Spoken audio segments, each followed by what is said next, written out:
നമസ്കാരം. ബാർക്കോട്ടിലേക്കുള്ള യാത്ര ആരംഭിച്ച് പോവുകയാണ്. മലകളിലൂടെയുള്ള യാത്രയാണ്. ബാർക്കോട്ടിൽ താമസിച്ചുകൊണ്ടായിരുന്നു യമുനോത്രിയിലും വീണ്ടും ബാർക്കോട്ടിൽ വന്ന് 2 ദിവസം രാത്രി ബാർക്കോട്ടിലാണ് താമസിച്ചത്. രാവിലെ ഹരിദ്വാറിൽ നിന്നും പുറപ്പെട്ട് സന്ധ്യയോളമായി ബാർക്കോട്ടിലെത്താൻ വേണ്ടി ബാർക്കോട്ടിലെത്തി അവിടെ താമസിച്ച് അടുത്ത ദിവസമാണ് അവിടെ നിന്നും രാവിലെ യമുനോത്രിയിലേക്ക് യാത്ര തുടങ്ങിയത്. യമുനോത്രി 6-7 കിലോമീറ്റർ യാത്രയാണ് എന്ന് പറഞ്ഞിരുന്നെങ്കിലും വളരെ കഠിനമായ യാത്രയായിരുന്നു യമുനോത്രി. ചെങ്കുത്തായിട്ടുള്ള മലകളും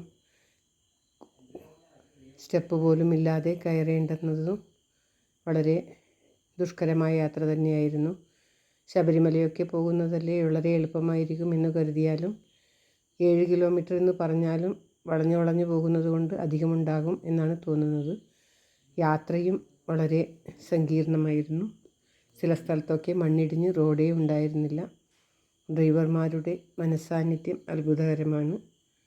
എത്ര രാത്രിയായാലും അവർ വളരെ ശ്രദ്ധയോടുകൂടി വാഹനമോടിച്ച് ഞങ്ങളെ യഥാസ്ഥാനത്ത് എത്തിക്കുമായിരുന്നു. ഭക്ഷണമുണ്ടാക്കി കയ്യിൽ കൊണ്ടുവന്ന് നല്ല സൗകര്യമുള്ള സ്ഥലം എത്തുമ്പോൾ അവിടെ വെച്ച് ഉച്ചഭക്ഷണം കഴിച്ച് അങ്ങനെയായിരുന്നു യാത്ര തുടർന്നത്. എല്ലാ വീഡിയോവും എടുക്കാനൊന്നും പറ്റിയിട്ടില്ല. എങ്കിലും വഴിയിൽ അത്ഭുതകരമായിട്ടുള്ള ആ പ്രകൃതിയുടെ അത്യത്ഭുതമായിട്ടുള്ള ആ മലകളും മറ്റും കാണുമ്പോൾ അല്പസ്വല്പം വീഡിയോ എടുത്തതാണ് പോസ്റ്റ് ചെയ്യുന്നത്. തെറ്റുകുറ്റങ്ങൾ ക്ഷമിക്കുമെന്ന് കരുതുന്നു. എഡിറ്റ് ചെയ്യുവാനൊന്നും അധികം അറിയില്ല. അതുകൊണ്ട് യഥാർത്ഥമായി എടുത്തത് അങ്ങനെ തന്നെ പോസ്റ്റ് ചെയ്യുകയാണ്. ബാർക്കോട്ടിലേക്കുള്ള യാത്ര. ഓം തത്സത്.